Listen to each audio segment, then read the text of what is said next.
Bom dia, meus irmãos. Bom dia a todos. Que a graça e a paz do nosso Deus esteja presente sobre cada um de nós. Mais uma vez, motivo de alegria, o Senhor nos concede o privilégio de nos reunir como igreja com o propósito de aprender da palavra do nosso Deus, entoar hinos, ler da sua santa palavra, através das orações, clamar, agradecer, pedir a esse Deus, e que de fato seja um dia de celebração, um dia de adoração, e que a graça de Deus manifeste não somente em nossas vidas, mas todos aqueles que venham estar ao nosso redor no decorrer do dia. Convido os irmãos para iniciar a nossa escola bíblica dominical, juntos fazendo a leitura do capítulo de número 16 do livro de Atos, dos versos 19 até o verso 34. Atos 16, do verso 19 até o verso 34. Como de costume, nós iremos fazer essa leitura de maneira alternada. Eu estarei iniciando e, na sequência, os irmãos com os versos pares aí.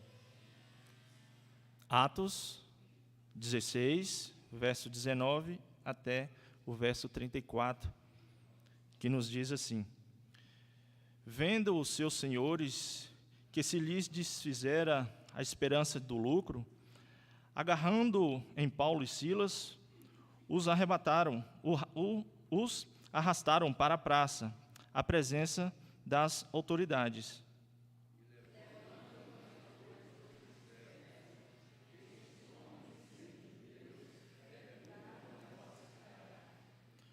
Propagando costumes que não podemos receber nem praticar, porque somos romanos.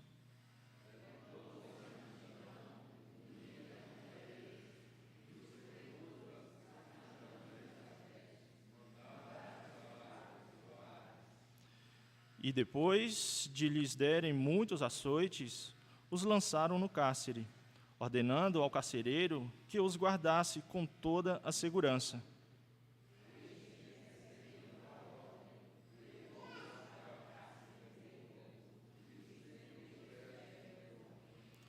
Por volta da meia-noite, Paulo e Silas oravam e cantavam louvores a Deus, e os demais companheiros de prisão escutavam.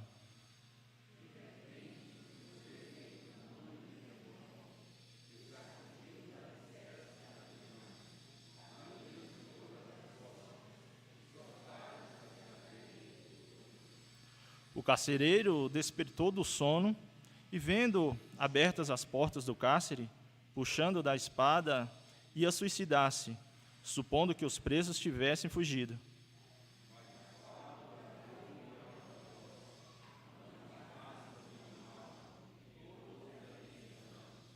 Então, o carcereiro, tendo pedido uma luz, entrou precipitadamente e, trêmulo, prostrou-se diante de Paulo e Silas.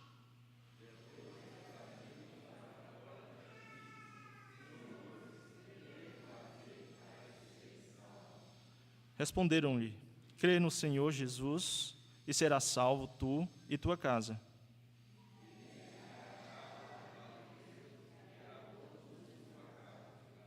Naquela mesma hora da noite, cuidando deles, lavou-lhe os vergões dos açoites. A seguir, foi ele batizado e todos os seus.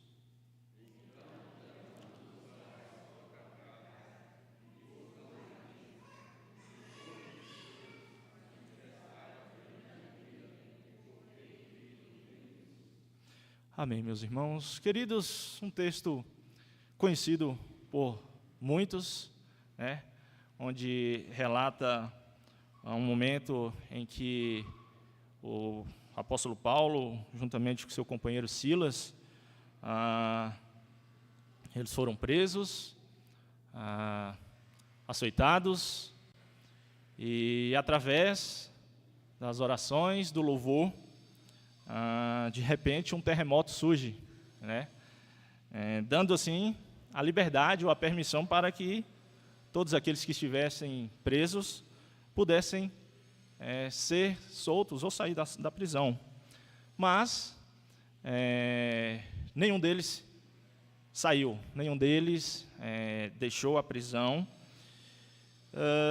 No decorrer do texto lido por nós, meus irmãos, também há algo muito interessante, além do poder de Deus se manifestar através do terremoto, dando oportunidade para que eles viessem sair, mas a questão do carcereiro, né? E já que no próximo mês, amanhã, é comemorado o mês da família, após esse terremoto, houve salvação para aquele carcereiro e também para todos aqueles da sua casa, ou seja, sua família. Quero dizer, meus irmãos, que às vezes é necessário sim o terremoto vir sobre as nossas vidas, para nos sacudir, para nos despertar e, de fato, nos conduzir, fazer de nós ferramentas, intermédios, para que possamos levar a palavra de Deus sobre a vida daqueles que não conhecem, e principalmente para aqueles que fazem parte do nosso lar. Portanto, seja um momento de dificuldade, seja um momento de terremoto que você esteja enfrentando, vamos agradecer a Deus. Sabemos que o Senhor tem tido o controle, a direção de todas as coisas, e que, de fato, através desse terremoto, o Senhor possa nos conduzir, fazer com que possamos ser ferramentas, um elo na pregação da palavra do nosso Deus, dentre aqueles que nós amamos, os nossos familiares, e também aqueles que estão ao nosso redor, amigos, colegas, sejam eles de trabalho, faculdade, enfim. Que a palavra de Deus venha a estar presente em nós e que possamos compartilhar sobre a vida de todos aqueles que estão ao nosso redor. E com esse propósito nós iremos, meus irmãos, ter um momento de oração essa, pedindo a Deus para que nos use segundo o teu querer, a sua vontade, como ferramenta na pregação do Evangelho, principalmente dentro das nossas famílias, né? Principalmente dentro do nosso lar, sobre a vida de esposos, esposas, filhos, tios, tias, mães, enfim, todos aqueles ao qual nós amamos, que de fato possamos ser esse elo de pregação na palavra de Deus. Eu queria pedir, Clériston, presbítero Clériston, nos represente com essa oração, Clériston, em favor de conversão dentre de nossos familiares, que de fato haja arrependimento, quebrantamento diante desse Deus. Deus bondoso, nós te louvamos agradecidos por mais um dia de vida que o Senhor nos concede. Agradecemos porque neste dia podemos estar reunidos como igreja do Senhor, neste local. Agradecemos porque o Senhor colocou no nosso coração o desejo de estarmos aqui, a preocupação de estarmos aqui, o interesse de estarmos aqui. Muito obrigado por isso. Pedimos que Teu Santo Espírito nos conduza em cada momento neste local para aprendizado, para adoração, para exaltação do Teu nome, para a transformação de vidas. Por favor, ó Deus, que Teu Santo Espírito haja poderosamente na vida de todos aqui presentes. Meu Deus, nós Te louvamos porque a Tua palavra, ela tem sido anunciada, ela tem sido pregada, e os Teus eleitos hão de ouvi-la, hão de serem alcançados, hão de serem conduzidos à Tua presença. Mas, ó Deus, nós clamamos de forma especial pelos nossos queridos, os nossos próximos, parentes, aparentados, que estão em nosso contato, que estão em nossa presença, que fazem parte do nosso círculo familiar. Deus, nós clamamos para que o Teu Santo Espírito os alcance de forma impactante, de forma transformadora. Ó Deus, pessoas do nosso convívio, queridos, amados nossos, que estão distantes do Senhor. Alguns cresceram ouvindo, aprendendo a Tua palavra e depois se afastaram do Senhor, se afastaram da comunhão. Ó Deus, nós rogamos por esses nossos queridos. Pedimos que haja quebrantamento. Pedimos que haja amolecimento desses corações endurecidos. Pedimos que Teu Santo Espírito convença do pecado, do juízo, mas também da graça amorosa. Pedimos, ó Deus, que o Teu Santo Espírito toque essas vidas. Também rogamos, ó Deus, que o Senhor nos fortaleça em persistência, em condições de mantermos os joelhos dobrados na intercessão, na oração, e que não haja desistência, que não haja desesperança. Ó Deus, para todos nós é alegria imensa poder servir ao Senhor, poder compartilhar em comunhão das bênçãos derramadas sobre nós. E nós gostaríamos muito, ó Deus, de ver isso estendido aos nossos queridos. Por isso, clamamos por eles, por isso intercedemos nesse momento. Ó Deus Santo, nós Te louvamos, nós Te adoramos, segundo a Tua vontade, ó Deus, segundo as Tuas misericórdias. Atende o nosso clamor, atende a nossa oração, e que seja de fato para a glória do Teu santo nome. Nós oramos agradecidos, pedimos que o Senhor nos conduza nos outros momentos que teremos aqui para frente, e que sejamos todos aqui abençoados no Senhor e para a glória do Senhor. Oramos agradecidos em nome do Senhor Jesus Cristo. Amém, Senhor. Amém, meus irmãos. Nós iremos adorar o nosso Deus com o hino congregacional de número 109, o Bom Pastor. E durante o momento de louvor, é um momento no qual a igreja tem a oportunidade de poder vir até o gasofilaço, trazendo seus dízimos e também as suas ofertas, e estendendo o convite para aqueles que pela primeira vez se encontram aqui na manhã de hoje. Querido visitante, se você veio disposto, preparado a realizar esse ato, não se sinta constrangido, é uma prática em que essa igreja tem, mas será com grande alegria juntos podermos contribuir com a manutenção para a obra do Senhor aqui na terra. Hino de número 109, o Bom Pastor.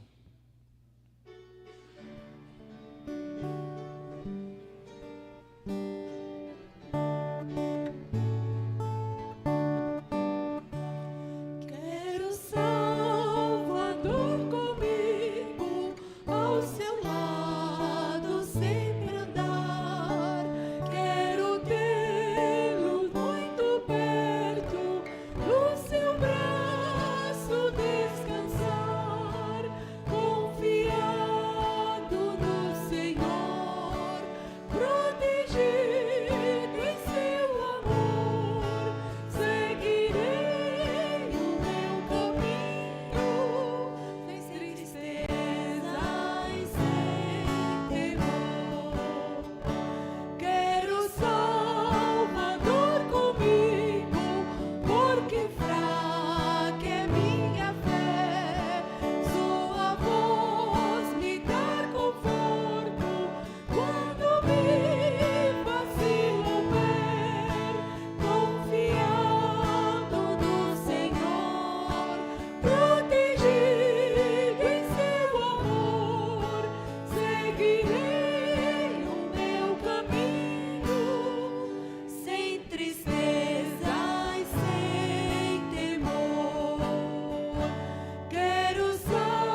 abrigo e dor, confiado no Senhor, protegido em seu amor, seguirei o meu caminho, sem tristeza e sem temor.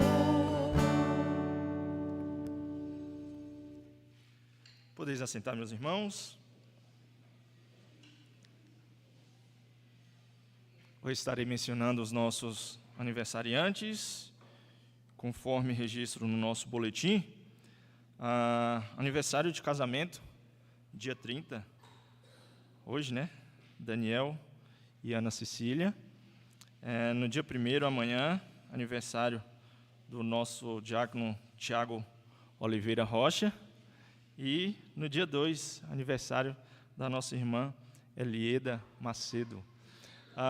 Meus irmãos, temos mais algum irmão que no decorrer da semana estará completando mais um ano de vida? Sem mais aniversariantes, eu queria pedir...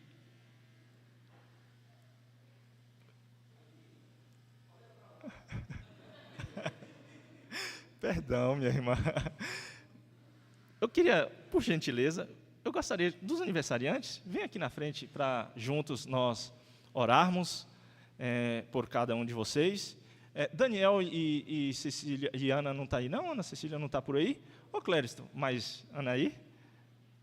Represente eles aqui na frente, por gentileza. Tiago também.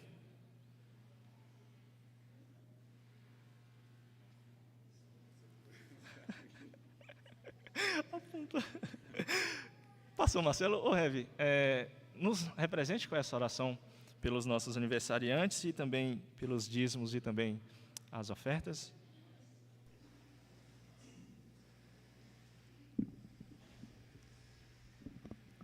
Santo, bendito, glorioso e exaltado Deus, digno de honra, glória, louvor, a adoração lhe cai bem como tributo, porque o Senhor é o único que recebe, sendo o dono de todas as coisas, o Rei, o soberano, e o tributo, ó Deus, a Ti lhe é devido. E nós adoramos, bendizemos ao Senhor, pelo privilégio de ter sido alcançados pela a Tua voz, a Tua palavra, temos os corações transformados em Cristo, e servir ao Senhor, e ainda poder celebrar as muitas bênçãos, sabendo quem tem nos abençoado. E bendito seja o Senhor, que tem nos dado a celebrar dias de vida na Tua presença, e de modo muito especial esses irmãos que estão a completar mais um ano de vida, mais um ano de bênção que o Senhor tem derramado sobre eles. Rogamos que o Senhor continue a firmar os passos, a sustentar, ó Deus, o caminho na presença do Senhor, fazendo com que os planos, os projetos, ó Deus, estejam submissos ao Senhor, à sua vontade, revelada nas Sagradas Escrituras. E que a bondade do Senhor conceda através deles bênçãos sobre outros. Assim, rogamos as Tuas bênçãos sobre a família, rogamos as Tuas bênçãos, ó Deus, sobre aqueles que se relacionam com eles, para que através do viver, do testemunhar e do glorificar o nome do Senhor aqui nessa terra, eles possam alcançar o propósito, ó Deus, de viver na Sua presença e proclamar o Teu reino. Pois em Cristo, o nosso Senhor, oramos, rogando as Tuas bênçãos, pois o fazemos em Cristo Jesus, ó Deus, tão somente nele, clamando que o Senhor bondosamente também nos dê o privilégio de continuar depositando a nossa vida diante do Seu altar, e de modo muito especial, ó Deus, trazendo como resposta de adoração, como resposta do cuidado do Senhor sobre nós, sobre a nossa casa, sobre a nossa família, os nossos dízimos, as nossas ofertas, que o Senhor bondosamente nos conduza e abençoe o conselho dessa igreja, abençoe, ó Deus, aqueles que estão a administrar esses recursos, que na sua bondade o Senhor possa usá-los como instrumento de honra, glória e proclamação do Teu nome, porque é tão somente no nosso Redentor que buscamos a Sua face e dependemos do Senhor. Amém.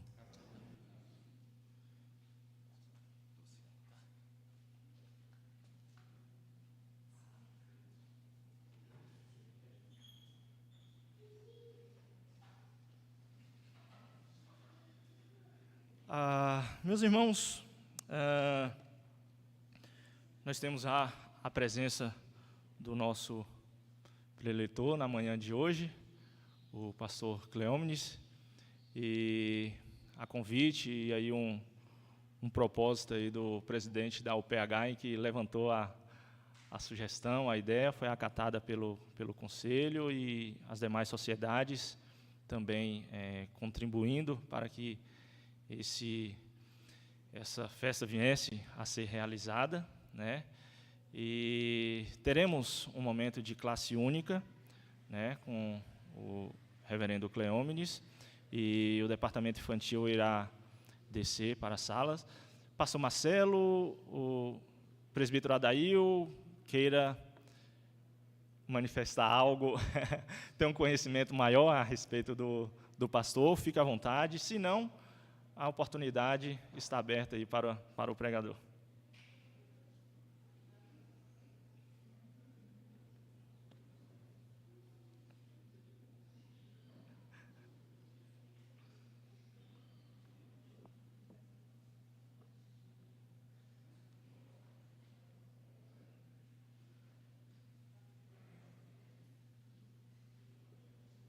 Bom dia, meu presidente. Bom dia, igreja, queridos, amados irmãos e irmãs em Cristo. Eu agradeço ao presbítero Moisés a oportunidade, e nós somos um rebanho de Cristo, um rebanho que seguia pela Bíblia. E para a chancela, para cumprir isso como membros disciplinados, eu pediria a bondade ao reverendo Marcelo Crispim vir até aqui, por gentileza. E o privilégio será realmente, e também, biblicamente, é ele o nosso docente. Eu vou pedir a ele a bondade, com mais propriedade, com mais conhecimento, não é, de trazer aqui à frente, por bondade, o reverendo Cleómenes. Venha aqui, por gentileza. Temos este privilégio, meus irmãos, de tê-lo entre nós, servo de Deus, dispensa apresentações, conhecido dessa igreja e de outras jornadas, e está conosco, mas é o reverendo Marcelo. Irmãos, o reverendo Cleómenes dispensa a apresentação de fato da nossa igreja. Muitos irmãos o conhecem, é um pastor muito querido por essa igreja, já esteve conosco em um dos nossos aniversários, e o que temos a dizer é tão somente fique à vontade, pastor, a casa de fato é sua, e que Deus continue a abençoá-lo, assim como tem sido instrumento de bênção na vida da igreja do Senhor, onde o Senhor tem confiado a ele o ministério, e aqui também ele tem ovelhas, né? Que o Senhor continue a guardá-lo e sustentá-lo na edificação da nossa igreja. Fique à vontade, porque de fato a casa é sua.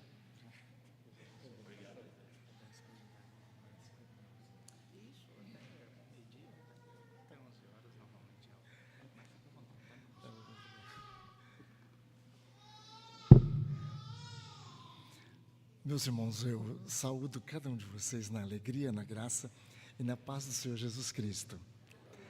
É mesmo a grande alegria quando o meu irmão, presidente da UPH e presbítero dessa igreja, o doutor Adail, nos falou dessa oportunidade, mas que depressa nós atendemos, porque eu penso que o convite da igreja presbiteriana aqui de Vitória da Conquista não é um convite, é uma intimação, é uma ordem.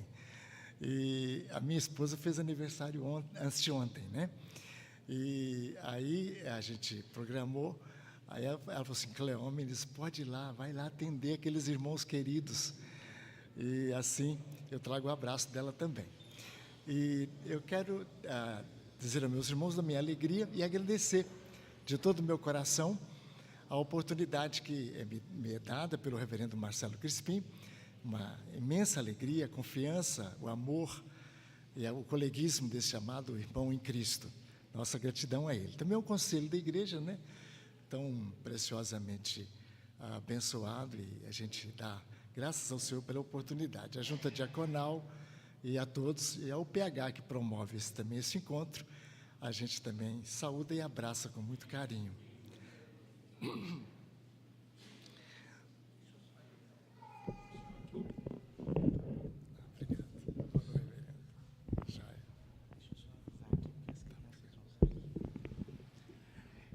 Meus irmãos, o departamento infantil avisa que as crianças elas vão descer agora e nós não avisamos, né? Então, as crianças aí têm o privilégio de descerem para o departamento infantil.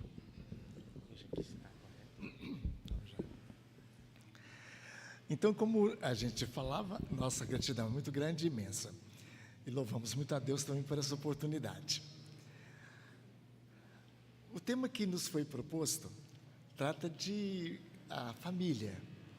Eu achei muito bom e muito importante, porque possivelmente hoje não haja uma instituição mais atacada do que a família. E a gente sabe o quanto que o inferno trabalha contra o casamento, contra a família instituída. E há um complô, meus irmãos, há um complô universal que vem diretamente do inferno para tumultuar, para atrapalhar, para desestabilizar o conceito de família. Até pouco tempo atrás, a família era constituída de homem e mulher. E hoje é quase perigoso falar que Deus criou homem e mulher, porque já tem tantas outras formas de ser na escolha dos homens, que realmente está ficando cada vez mais difícil a gente defender os princípios da palavra de Deus. Isso para a destruição deste mundo, de tudo que a gente tem de princípios e de bênção para a humanidade. Nesse aspecto, eu queria então que nós abríssemos o livro da carta de Paulo aos Efésios. E vamos meditar um pouquinho neste preciosíssimo texto da palavra de Deus. Carta de Paulo aos Efésios.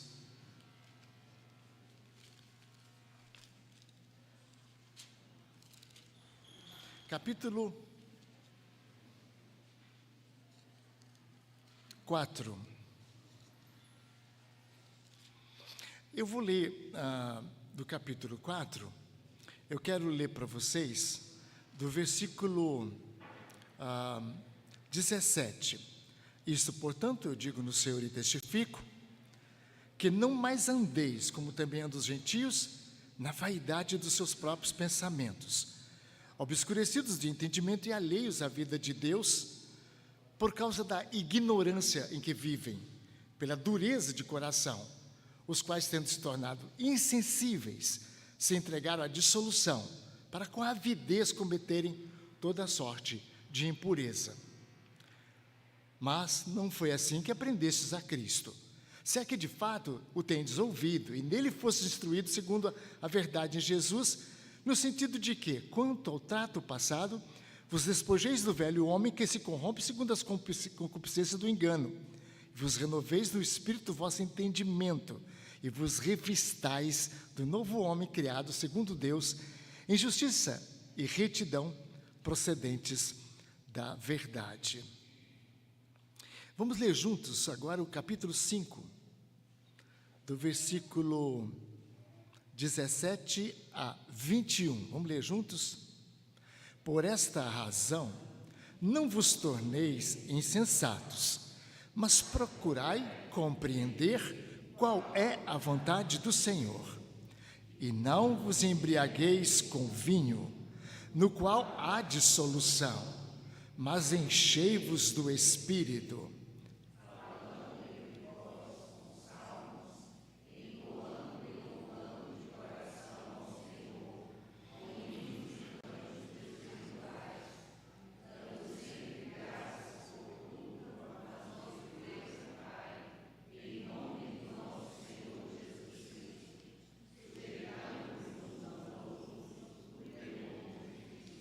Eu parei e vocês continuaram, exatamente. Por uma questão de ênfase. A primeira ordem é: enchei-vos do Espírito Santo. E a consequência disso, vocês leram, falando entre vós com salmos, hinos e cânticos espirituais, louvando de coração o Senhor e sendo submissos uns aos outros no temor de Cristo. Então, vocês devem ser cheios do Espírito Santo para que isso ocorra. Agora, vamos abrir em Colossenses. Carta de Paulo aos Colossenses. Abram comigo lá.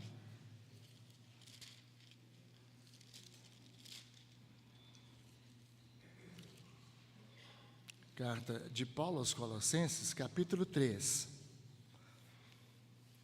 Vamos ler do mesmo jeito, 16 e 17. Vamos ler juntos. Habite ricamente em vós a palavra de Cristo. Instruí-vos e aconselhai-vos mutuamente em toda sabedoria.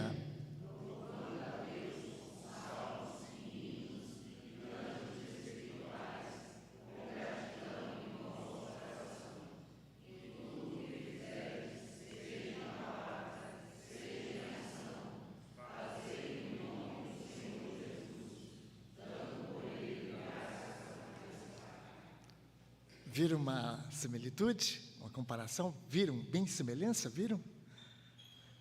Entretanto, tem uma diferença, não tem? Lá em Efésios, Paulo ordena que para se cantar, louvar, exaltar, bendizer o nome do Senhor, glorificá-lo e viver submisso uns aos outros, a gente deve ser cheio de quê? Do Espírito Santo. Só que ele escreve essa carta de Colossenses, que é chamada carta da prisão, como Efésios, carta da prisão. Ele escreve essas duas cartas, mas ele muda. Quando ele escreve os Colossenses, vocês repararam a mudança? Lá ele falou assim, enchei-vos do Espírito Santo. Agora aqui, ele fala diferente. O que ele fala? Para a gente poder cantar, louvar, viver de maneira assim, o que ele ordena? Pode descobrir? Descubram, por favor, leia de novo aí, 17. 16. 3,16 de Filipenses. Hein? Habite ricamente em vós. Mas lá em Efésios falou, cheio de cheios. Então, para você viver uma vida de devoção, de amor, de paixão, de alegria, de exultação, você deve ser ou cheio do Espírito Santo, ou cheio da palavra de Deus. Concorda comigo? Mas, Paulo, confusão é essa? Está confundindo, Paulo. Palavra de Deus, eu sei que a palavra de Deus é a Bíblia, é o texto que eu leio, é revelado. Agora, o Espírito Santo é a pessoa da Santíssima Trindade. Eu não estou entendendo como é que eu posso falar a mesma coisa, viver de uma maneira dinâmica, maravilhosa, se eu fico pensando, eu vou ser cheio do Espírito Santo ou vou ser cheio da palavra de Deus? E aqui começa o meu trabalho com vocês em relação à família. O problema da família começa aqui. É você. Você precisa de entender o que eu vou falar agora. Basicamente, agora. Você precisa de uma coisa. É ser cheio do Espírito Santo. Que, quando Paulo troca para a palavra, ele não troca de uma maneira por nada. Ele troca inspirado pelo Espírito Santo. O Espírito Santo deixou que a palavra de Deus tomasse seu lugar em Colossenses. E por que o Espírito Santo fez isso? Porque Jesus, nosso Senhor, falou, o Espírito e a palavra são um. Tudo bem? Deu para entender? O Espírito e a palavra são um. São um. São um. Não se divorcia, não se separa o Espírito da palavra. De sorte que para você ser cheio do Espírito Santo, você deve ser cheio do quê? Pronto. E a pessoa que é cheia da palavra, eu não estou falando que sabe a palavra decorada, não. Ou sabe a palavra memorial, não. Eu estou dizendo ser cheio da palavra. Essa pessoa é cheia de quê? Do Espírito Santo. Irmãos, começa aqui tudo na nossa vida. Aliás, tudo. Mas vamos dizer o seguinte, para começar naquele primeiro núcleo mais importante da nossa vida, que é a nossa família. A família é o núcleo de zero, assim vamos dizer, prioridade. Prioridade zero. Você não tem classificação. Família é do relacionamento humano, prioridade zero. E para você viver nesta família, de maneira que Deus seja glorificado e você seja bem-sucedido, você tem que ser cheio da palavra. Ou, mesma coisa, cheio do Espírito Santo. Não é fácil viver sem a plenitude do Espírito de Deus, para resistir à primeira pessoa, a esposa. A gente tem que ter cuidado com a mulher. Não, desculpa, fez uma branca aqui. Nada disso. A gente precisa, para ser e viver bem, ter a primeira e santa preocupação conosco mesmo. Escreveu um certo autor, há algum tempo atrás, um livro que foi até best-seller no Brasil evangélico, chamado O Seu Problema é Você Mesmo. E é verdade, o meu problema sou eu mesmo. Se Deus abençoar que eu mude, então, meu irmão, as coisas ao meu redor mudarão. É tanto que Paulo fala lá em Efésios também, que aqueles que estão em Cristo é nova criatura. A nossa tradução é nova criatura, a original é nova criação. A ideia é que aqueles que estão em Cristo Jesus, eles não só eles, não é só eles não, mas tudo ao seu redor muda. Quando você muda, é impossível que não haja mudança na sua casa. Então, a primeira coisa que eu trabalhar é isso. Eu não posso ter uma família abençoada, a menos que eu seja uma pessoa abençoada. E quanto mais eu acho que a minha família não é abençoada, o problema pode ser eu. Eu sou o problema. Então, vamos guardar isso com a gente como joia de ouro em nosso coração. O problema da minha família só tem um nome, o meu. No dia que eu resolver, pela graça do Senhor, segundo a sua misericórdia, bondade e o seu santo querer, eu hei de ver aquilo que, pela graça de Deus, é necessário, o meu testemunho. Eu não estou dizendo que isso vai solucionar todos os problemas da sua família, absolutamente. Pode, pelo contrário, aumentar muitos problemas. Sim. Entretanto, não importa se o nível do problema cresce, importa se Jesus está presente, se o Espírito Santo está atuando e se o poder de Deus está, com a graça dele, sustentando. O que importa é isso. Eu não vou olhar o tamanho do meu problema, mas vou olhar o tamanho do meu Deus. Eu creio que Ele pode, e operando na minha vida, fazer com que as circunstâncias e ao meu redor, as coisas sejam mudadas por sua graça. Então, a primeira coisa que eu queria destacar é essa. Sua família começa com você. A sua família termina com você. Começa com você. Você tem de Deus a promessa.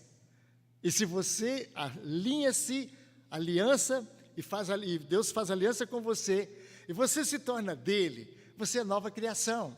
E sendo nova criação, você vai procurar ser cheio do Espírito de Deus e ser cheio da palavra de Deus. E é legal que Paulo fala na primeira a Efésios, não vos embriagueis com o vinho. O que é embriagar com o vinho? Ser cheio do vinho, concorda? Ser cheio. Uma pessoa que enche de vinho, ela fica controlada pelo vinho. O vinho controla ela. E uma pessoa controlada pelo vinho, ela não sabe o que faz, ela é controlada. Paulo está dizendo, olha, vocês não devem ser controlados pelo vinho, mas controlados pelo Espírito Santo. Tem gente que chega ao cúmulo de falar que quem é controlado pelo Espírito Santo não sabe onde vai, não sabe o que fala, não, ao contrário. A Bíblia mostra constantemente que a pessoa cheia do Espírito Santo é uma pessoa que tem lógica, faz um culto lógico, o vosso culto é lógico, o vosso culto é entendível, é inteligível, o vosso culto tem inteligência, o vosso culto tem a palavra. Então você que está cheio do Espírito, não é nas consequências como o vinho, exatamente ao contrário do vinho. Assim como o vinho tira a sua capacidade de falar as coisas corretas, o Espírito te dá graça para exatamente agir na sua plenitude, o contrário do que o vinho faria. Tudo bem até agora? Alguém quer perguntar alguma coisa? Quer falar alguma coisa? Eu só queria terminar esse primeiro lance da família com a seguinte questão. Vai chegar um crente perto de você e falar, olha, eu gosto tanto de você, você é uma pessoa muito crente. Você não foi batizada com o Espírito Santo ainda. Para você realmente ser um crente, você tem que falar em línguas. Você tem que ter um dom especial. Você tem que tremer um pouquinho. Você tem que... E até eu acho engraçado que há pouco tempo um irmão falou para mim que eu devia ser batizado com o Espírito Santo, porque ele achou que eu falo de uma maneira bem pentecostal. Não sei o que deu na cabeça dele, reverendo, que falou isso lá, né? Tudo bem, não acho que me denigriu falando que eu falo igual um pentecostal. Eu gosto que os pentecostais falam, que aquela... Acho maravilhoso, acho bonito. Mas ele falou que eu precisava ser batizado com o Espírito Santo. E ele começou a exigir muito isso de mim, a ponto de um dia eu ia onde ele trabalhava, era uma feira, muita gente. Quando eu entrava na feira, ele dizia assim, oi, pastor, tudo bem? Já foi batizado com o Espírito Santo, já falou em línguas. E eu, para responder aquela multidão que olhava para mim, eu não sabia o que eu falava. Aí eu fiquei quieto. Na semana seguinte eu fui lá na feira, estava lá, reverendo, e aí, irmão precioso, já foi batizado, já fala... Aí eu falei, meu Deus, e todo mundo olhava para mim, eu falei, meu Deus, uma semana passou, o cara... Aí na terceira semana ele falou, na quarta semana ele falou. Aí eu cheguei bem perto dele e disse, meu irmão, é o seguinte, eu estou pedindo a Deus mesmo para batizar agora. Porque se Jesus não me batizar com o Espírito Santo, eu vou partir de ignorância para cima de você.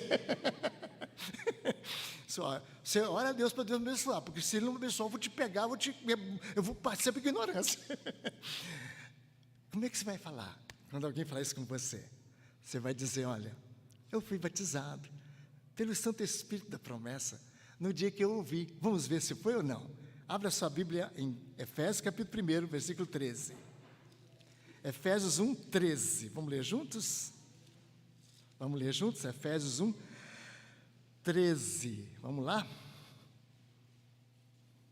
Em quem, vamos juntos. Em quem também vós...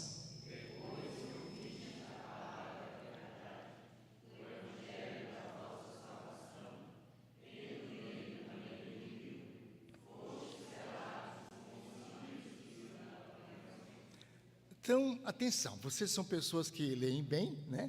E com certeza interpretam um texto com boa capacidade. O protestante geralmente é desafiado a estudar e a saber ler e entender o que lê.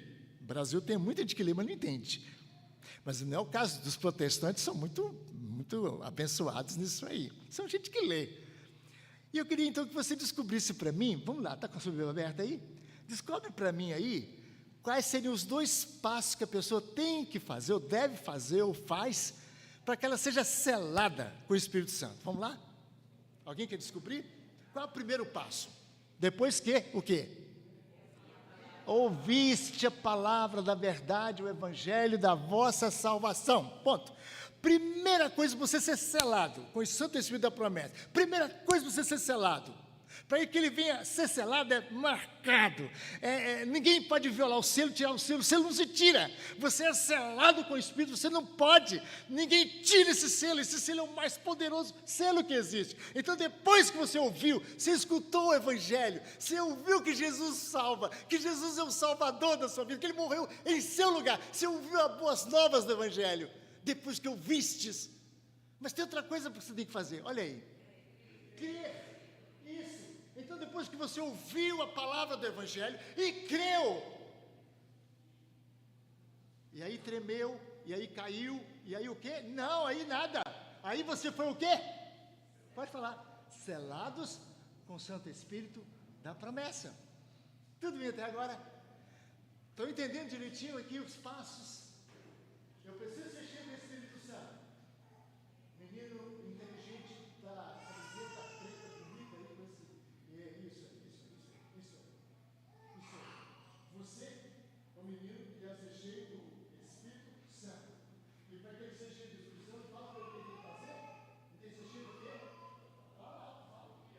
Ouvir a palavra, ser cheio da palavra. Pronto. Linda. Puxou a família inteira. E a filha beleza só para ela. Vamos lá.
vai dizer para nós que o primeiro compromisso nosso, portanto, é conosco mesmo.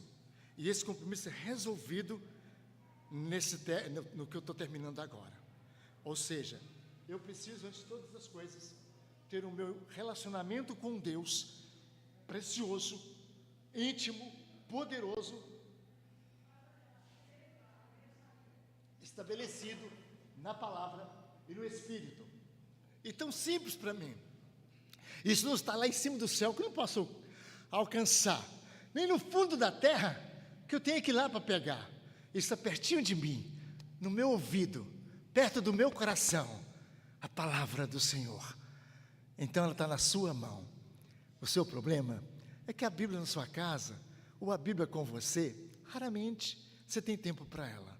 Você tem tempo para tudo. Para celular, WhatsApp, para mídia, para Instagram, você tem tempo para de tudo. Mas você continua na armadilha desse mundo que está posto maligno, em que você não dá, e não busca, e não tem tempo para poder debruçar sobre as Escrituras. Você mal a lê. Quando na sua igreja, e vamos salvar os presbiterianos, no sentido mais generalizado, leem a Bíblia. Pronto. Mas fora disso, às vezes você nem sequer lembra das Escrituras. Ok. Paulo continua então, lá no capítulo 5 de Efésios, depois dele falar então dessa vida no Espírito, ele vai dizer do que eu li para vocês. Então eu digo a vocês isso, quando você é cheio do Espírito Santo, você não vai andar mais como andando os gentios. Você vai ser uma pessoa esclarecida e não obscurecida. Você não vai andar na vaidade dos seus próprios pensamentos, pelo contrário, na humildade. Você não vai andar com a vida alheia de Deus, pelo contrário, controlada por Deus. Você não será ignorante, você vai conhecer a palavra, a glória de Cristo. E nem tampouco você vai ter um coração endurecido, porque o Espírito Santo o amolece. Então, depois disso, você não vai viver insensível. Você vai ser uma pessoa sensível, uma pessoa que é capaz de entender, de captar, de ouvir, de entender o que Deus vai dizer para você. E então, você também não vai se entregar à dissolução. As coisas erradas que o mundão está te oferecendo, gratuita e abertamente. E nem tampouco você vai cair na impureza, pelo contrário, você vai confessar e purificar-se a cada momento e a cada dia. E aí você vai despojar do velho homem, e você vai se renovar no espírito do seu entendimento do novo homem, o qual agora você anda segundo a justiça e retidão procedente da verdade. Essa é a imagem de Deus que nós temos. A imagem de Deus não é 2 olhos, um nariz, 2 pernas, 2 braços. Não, essa não é a imagem de Deus. A imagem de Deus em nós é espiritual. É de fato aquela pela qual temos com Ele plena comunhão. Plena comunhão. E essa se manifesta em espírito, diz aqui, de justiça. O que é justiça? Fazer o que é certo. E retidão, fazer o que é correto. E em verdade. Santidade e verdade. É isso que faz você parecer com Jesus. As pessoas que parecem com Jesus são aquelas que você olha para ela e fala, interessante, como ela perdoa. Como ela é uma pessoa que não está pronta para fazer coisa errada. Aí você começa a mostrar que você está cheio da plenitude desse Espírito de Deus na sua vida. Aí Paulo vai dizer agora que isso acontece, então, depois de tudo isso aqui, ele trata muito isso, viu? A maior parte do texto vai tratar do relacionamento pessoal seu, do capítulo 4, né, até, porque começa a parte prática da epístola, até o capítulo 5, né, ele vai trabalhando isso aqui até terminar o texto que nós lemos lá, que enchei-vos do Espírito Santo. Agora ele vai falar da família. Agora vai começar a trabalhar da questão de marido e mulher. E as mulheres, vão ler juntos, primeiro aí, as mulheres juntas. As mulheres sejam submissas ao seu próprio marido, como ao Senhor. Porque o marido, juntos, é o cabeça da mulher, como também Cristo é o cabeça da igreja, sendo este mesmo o Salvador do corpo. Muito importante isso aqui. Paulo está tratando do casamento e está tratando da igreja. Agora ele vai fazer uma conexão entre o casal, o casamento e a igreja. E ele vai colocar que o marido como Cristo e a mulher como a igreja, certo? Então ele vai fazer uma comparação agora. um paralelo, que o que acontece no âmbito do casamento deve acontecer no âmbito da igreja. Um reformado, um puritano, falou uma coisa muito interessante. No dia que Deus criou Adão, e no dia que Deus criou Eva, o que Deus estava fazendo, em primeira mão, e antes de todas as coisas, é exatamente projetar Cristo e a igreja. Aquele casal original não foi criado por Deus para que meramente povoasse a terra. Não. Ele foi criado como protótipo do grande e do maravilhoso relacionamento de Deus conosco por Cristo, que é a cabeça da igreja, que é o Senhor da igreja, que é o esposo da igreja. E então, é muito importante que a gente veja nesse prisma, porque a partir daí, o marido vai ter a preeminência. Hoje o feminismo vai achar que isso é o fim, isso é uma coisa louca. Não pode uma coisa dessa. Como homem que manda, homem que decide, isso é um absurdo. Para piorar, a nossa civilização cada vez mais está tornando os homens irresponsáveis. Hoje no Brasil, talvez aí mais de um terço das famílias são dirigidas pelas mulheres. A mulher é o pai, a mãe é tudo. Então está difícil hoje a gente até ensinar isso aqui. Como que o marido, eu não tenho marido, não, eu tenho mais marido. Então como é que vai ser na minha casa? Como é que vai ser a ordem na minha casa? Está entendendo como é que está a situação? Mas o que acontece é que Paulo fala que quem tem que mandar, quem tem que decidir, quem tem que ser o cabeça, quem tem que... é o marido. Às vezes as mulheres falam, mas reverendo, isso não é para hoje mais não, tenha dó, né? Tenha dó. Até o reverendo, foi meu professor do doutorado, ele estava fazendo culto doméstico, ele contou isso para a gente, morri de rir, achei muito engraçado. Lendo lá em Velho Testamento, fala assim, e então tomarás o cordeiro macho, de 1 ano. Aí a menina dele estava no culto doméstico, a filhinha dele, pequenininha, disse, pai, para. Uai, pai, lê de novo, essa primeira parte só falou. Então,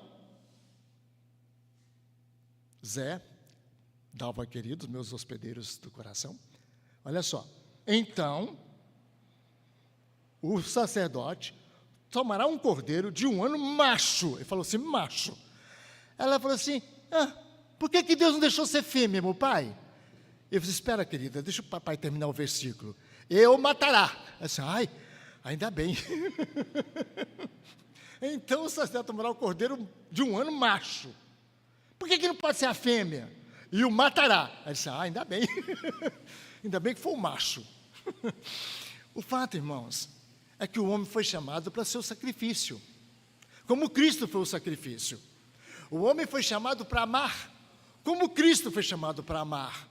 O homem foi chamado para liderar, como Cristo lidera a sua igreja. E tal como a cabeça controla o corpo, o homem controla a esposa. Porque não há esse negócio de cabeça fora do corpo. E como é que a cabeça, meu ilustre irmão, como é que a cabeça controla o corpo? Eu estava no aeroporto, estava vendo uma pessoa, e ela estava comendo uns salgadinhos. E ela fazia, olha como ela fazia. Ela fazia assim, ela enfiava a mão na sacola bem devagar, tirava o salgadinho, levantava o salgadinho até certa altura, dirigia o salgadinho, e à medida que ela ia dirigindo o salgadinho, ela ia abrindo a boca.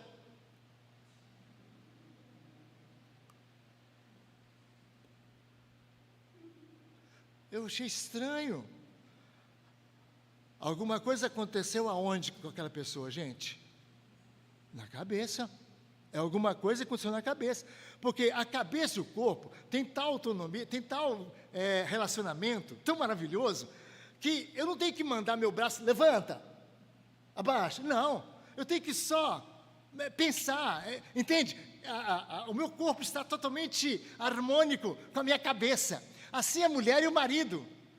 Se você cortar a cabeça, acabou o corpo. Então, o casamento é constituído por Deus nessa maravilhosa figura.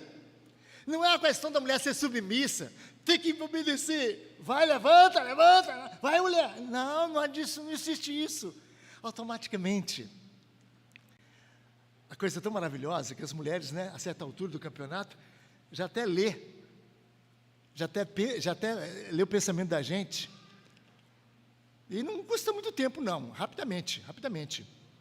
Isso acontece rapidamente. Eu não esqueço que eu me casei, lá para o 4º, 5º mês de casado, eu sentei para o almoço, aí conversando junto, ela falou assim, ô Cleómenes, eu estou conversando com a pessoa assim, e aí eu vi que ela estava meio devagar, assim, aí você...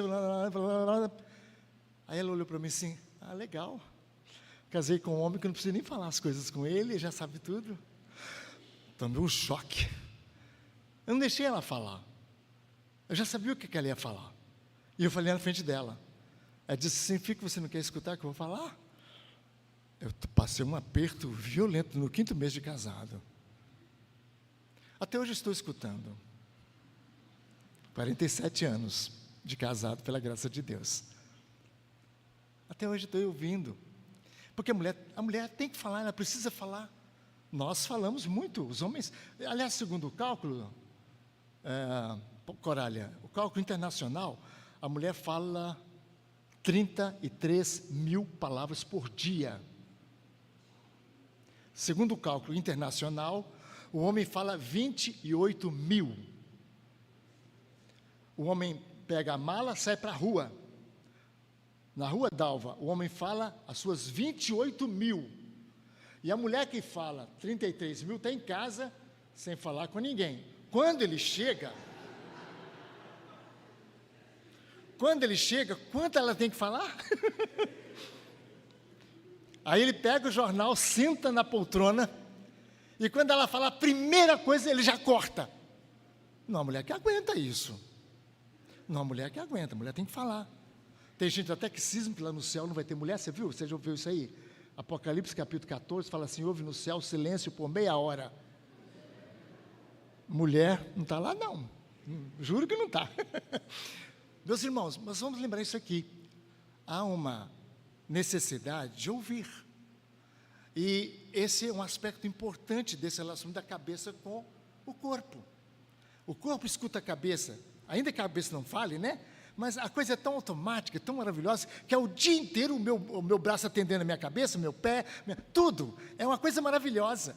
Eu não tenho que expressar, mas o meu corpo, a minha cabeça... Então, o homem é o cabeça. Isso também é representação federativa. O homem é o representante federal. Nós vivemos num país de representação federal, né? República Federativa do Brasil. O que significa isso? República que uma pessoa vai mandar. Eu vou escolher essa pessoa, ela vai mandar. Manda de uma forma ou de outra, ela manda. Entende? Até quando só Deus o sabe, mas que manda. Ok, está mandando e vai mandar. Quer eu concorde, quer eu vote ou não, se a maioria votou, é o meu presidente, é a minha presidente. Não tem como fugir dessa verdade. E o que decidir, acabou, eu vou ter que pagar. Se comprometer numa dívida, ele assina a dívida de bilhões, de bilhões. O problema, ele assina, ele pode assinar tranquilo, quem vai pagar somos nós. Não é ele passou o presidente para outro, acabou a preocupação dele. A nossa vai continuar, eu vou continuar pagando. Porque é federativa a representação que Deus estabeleceu na humanidade. E Cristo veio ser nosso representante federal, cabeça. E quando a cabeça sofre, o corpo sofre. É por isso que nós morremos com Cristo, ressuscitamos com Cristo, vivemos em Cristo. Ele é o nosso cabeça e somos o corpo de Cristo. Não há nada de obrigação. Cristo não desce e fala assim, faz isso. Não, você lê a palavra, automaticamente você obedece. Você não tem que obedecer, meu Deus, eu tenho que obedecer. Não, é tão simples, é tão, entende? Mas é difícil obedecer a Deus. Pode que seja, se você está fazendo sozinho. Mas se você é cheio do Espírito Santo, o Espírito te habilita a obedecer. O poder de Deus, garotão querido, o poder de Deus, minha irmã querida, é o poder que te ajuda a obedecer. Está difícil obedecer? Deus é poderoso para te dominar. E aí, aquilo cai no primeiro. Bom, então, aqui o relacionamento com a esposa está bem delineado. Você, o homem é o marido, a esposa é o cabeça. Mas eu não tenho marido. Meu marido me abandonou. Felizmente está acontecendo muito isso. Muito sofrimento. Como vai ficar? Vai ficar que Cristo é o teu marido. Você não perdeu o marido? Não. Você é crente no Senhor Jesus. Antigamente, o seu marido era o representante de Jesus. Devia ser. Se não foi, vai pagar caro por isso. Ele era o representante de Jesus na sua vida. E se você é casada, seu marido é um crente, ele é o representante de Jesus Cristo na sua vida. E obedecendo a ele, ou acatando a ele, ou estando... Ele, você está fazendo a Cristo.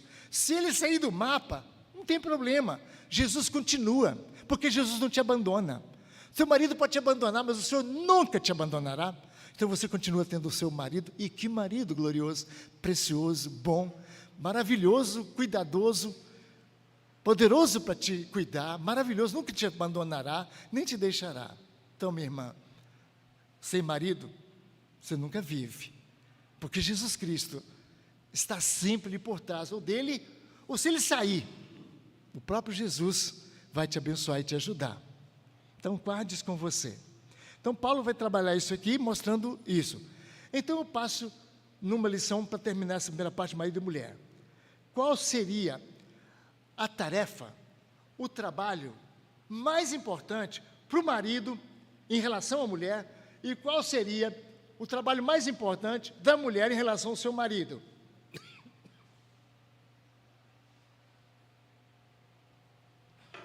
Eu já sei.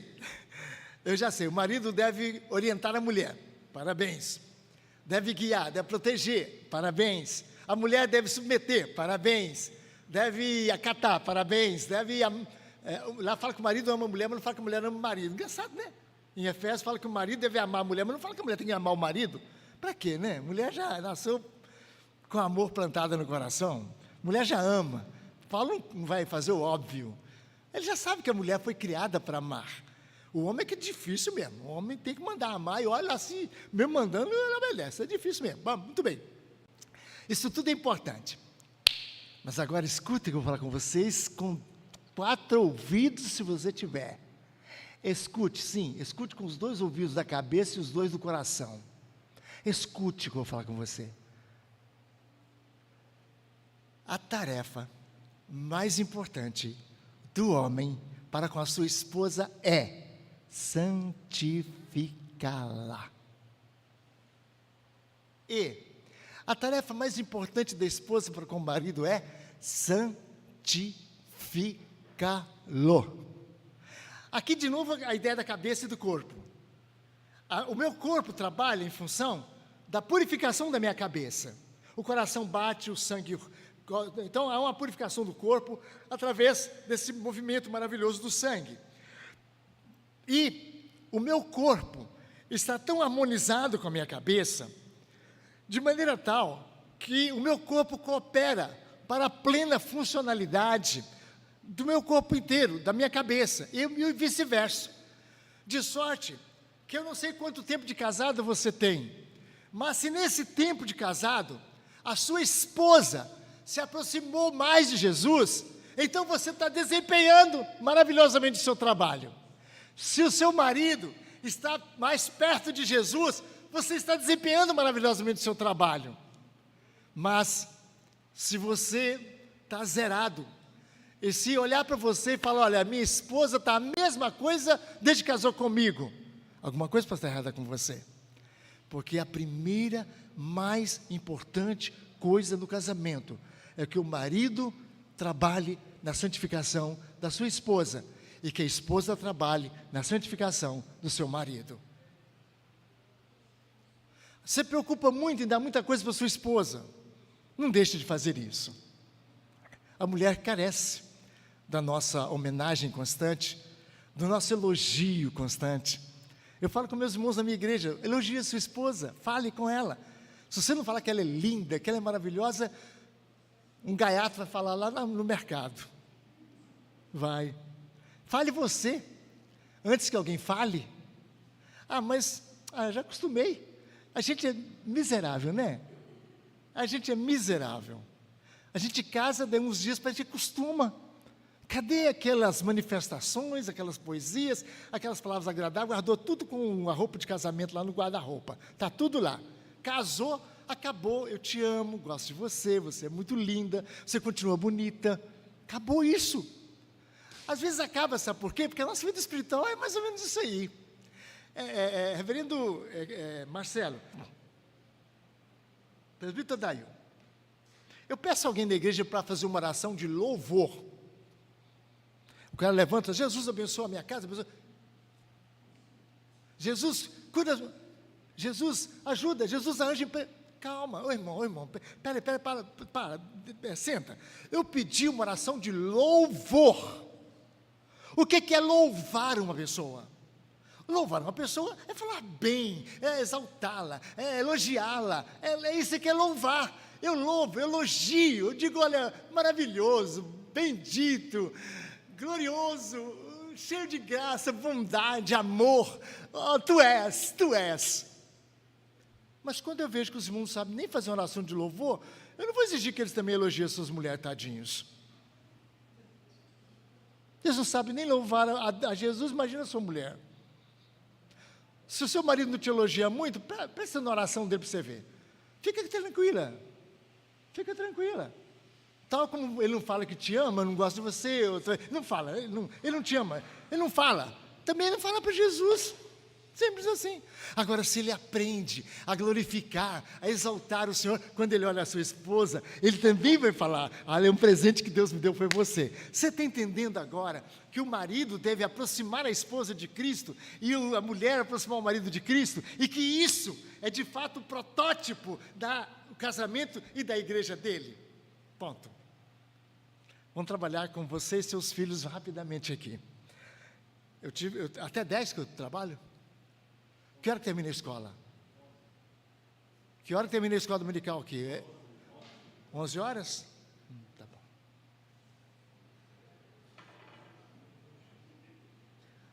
Lá na minha igreja, o diácono passa com um copo assim, o povo fala, legal. Quando o diácono traz mais um, não.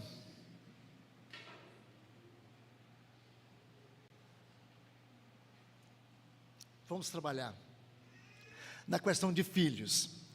Vamos ler juntos? Capítulo 6, juntos. De 1 a 4. Vamos ler juntos? Filhos. Vamos juntos. Filhos, obedecei a vossos pais no Senhor, pois isso é justo. Honra a teu pai e a tua mãe, que é o primeiro mandamento com promessa, para que te vá bem e sejas de longa vida sobre a terra. E vós, pais, não provoqueis vossos filhos a ira, mas criai-os na disciplina e da demonstração do Senhor. A primeira coisa que eu quero dizer para você aqui é o seguinte, que filhos não são nossos. Não no sentido que fala algumas orientações marxistas por aí afora. Lá eles acham que de fato não são, é do Estado. Assim que eles pensam.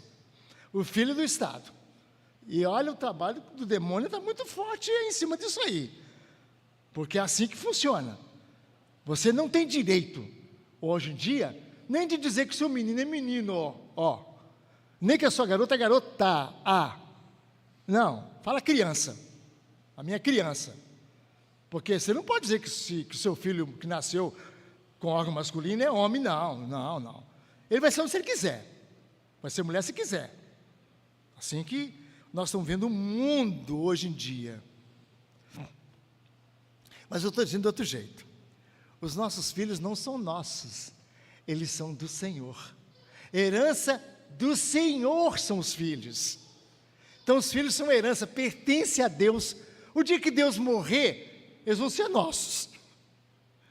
Enquanto Deus estiver vivo, nossos filhos não são nossos, continua herança ainda. É possível que eu vou morrer e não vou ter meus filhos, se Deus quiser, né? Eu não vou ter meus filhos por herança outorgada, assinada. Não, definitivamente. Estão entendendo o que eu estou falando com vocês? Então, meus irmãos, o que acontece é que a primeira premissa que eu quero dizer a vocês, que o meu compromisso em relação aos meus filhos, não se trata de mim e eles, mas de mim e o Senhor.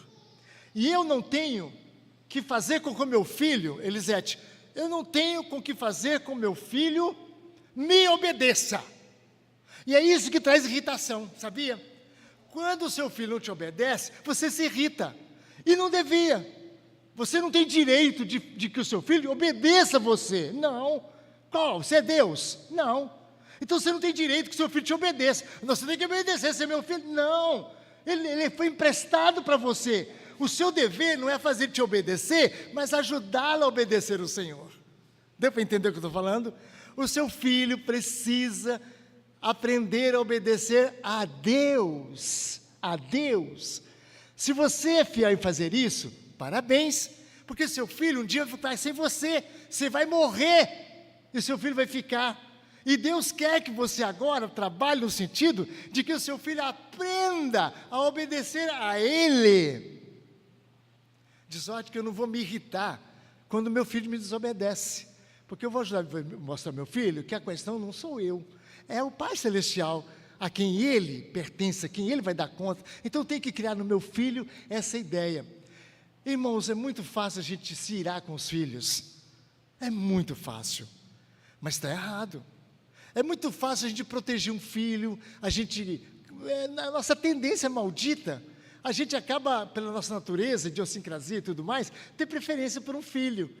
Parece que ele capta o seu interesse, sua atenção, ele é mais responsivo, e o outro aí começa a se comparar. Para!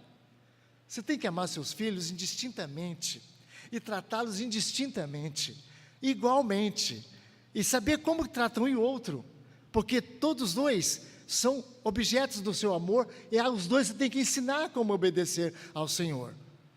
Não é fácil.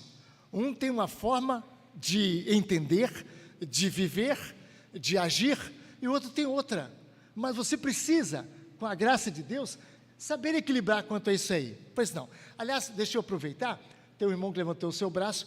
Eu quero dizer que você, como escola dominical, você tem de levantar o braço e perguntar. Eu só não prometo responder tudo, claro, né? Porque vai lá se eu vou saber. E eu já aprendi que aluno é fogo na jaca. Só pergunta, o professor não sabe às vezes. Eu tremo quando alguém levanta o braço, eu tremo, mas eu tenho coragem porque o pastor está aqui, não está? Cadê o pastor? Está aqui? Ah, está lá. Então, pastor, segura a barra para mim, tá bom? Se for ver qualquer coisa, eu passo para o senhor. Vamos lá.